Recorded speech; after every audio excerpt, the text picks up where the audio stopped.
我们今天来到水库边玩了，把房车停到这河边了。这边准备生火，烤羊肉串已经开始了。然后这边呢是咱的床车、车顶帐篷。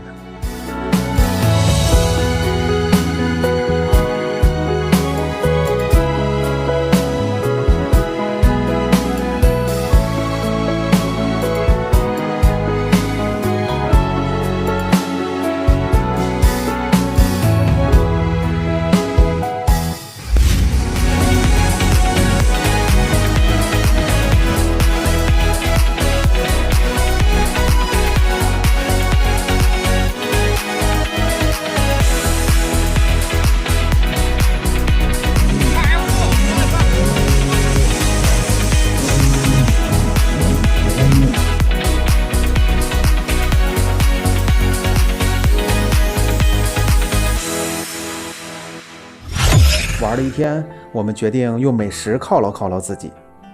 来到洛阳，一定要尝尝美味的羊肉汤。也许别的地方也有，但洛阳的羊肉汤却别有一番风味。先拿一只碗，放上一把肉，撒些许香菜葱花，浇上一勺汤，再来点辣椒面，香味四溢。把刚出炉的烧饼放入汤内，片刻，饼吸饱了汤，汤浸透了饼。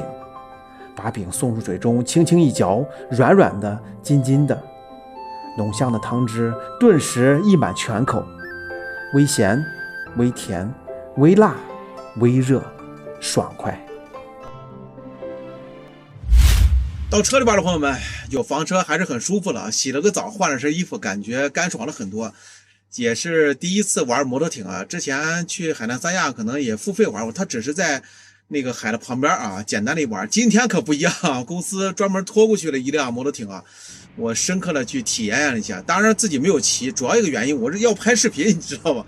一个手是不能骑的，不安全。我那个 GoPro 也没有带头戴的设备啊，所以说就让同事骑着，开足了马力啊。然后我搂了他腰，好好拍了一期视频，深度的体验一下，还是非常开心、非常刺激的。了解大轩的都知道，最近因为疫情啊，整个大经济环境不好啊，整体来说心情也不是很好。创业的朋友们都懂啊，有些朋友说你天天拍房车、拍小车，蹦来蹦去，肯定对你不好，路越窄越走越窄，或者是什么越走越偏啊。其实我还是那句话，说这样的话的朋友，可能你没有创过业啊，或者是不是在现在目前的这种场景下去创过业，不了解我们这样的一个心情。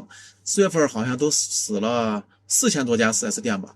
真的很多都扛不下去啊，所以说我觉得能坚持下去啊，起码来说我没有说断更啊，我没有气馁，我还在坚持，我不偷不抢不卖惨，对吧？靠自己的本事干一些自己喜欢的事情，我觉得还是没有什么毛病了啊。希望大家还能多多支持大轩啊，因为也正是因为有大家的陪伴啊，一路才能走过来。之所以说涨粉涨得怎么样，播放率怎么样啊，或者东西卖的怎么样，那个东西它并不是我可控的啊。我觉得就干一些自己喜欢的东西，对吧？佛系销售，佛系卖车，我觉得也挺好的。当然了，在这儿我也把话就跟大家说清楚啊，咱就是卖露营装备的，顺带卖一些精品的二手车，我觉得没有什么说不过去的。以至于说后期的比较好的二手房车，大轩还是会去给大家去拍摄的。用得着的话咱就看一眼，用不着也没有必要过度的去说啊。说了这么多，还是希望大家能理解大轩啊，也不存在什么是吧有没有初心的那个问题。首先咱得把肚子吃饱，对吧？咱能养家糊口，然后再说什么道德品质乱七八糟的那些事儿。我觉得如果连最基本的温饱问题都解决不了，说啥都是扯，对不对朋友们？最后再跟大家说一下露营箱，目前咱是团购的活动啊，如果说过了团购以后，露营箱一套都要涨1000块钱甚至更多，所以说目前的话参与团购活动整体来说还是非常优惠的，大家也可以通过评论和私信跟大轩联系。好了朋友们，这期节目就到这儿了，我是大轩，下期见。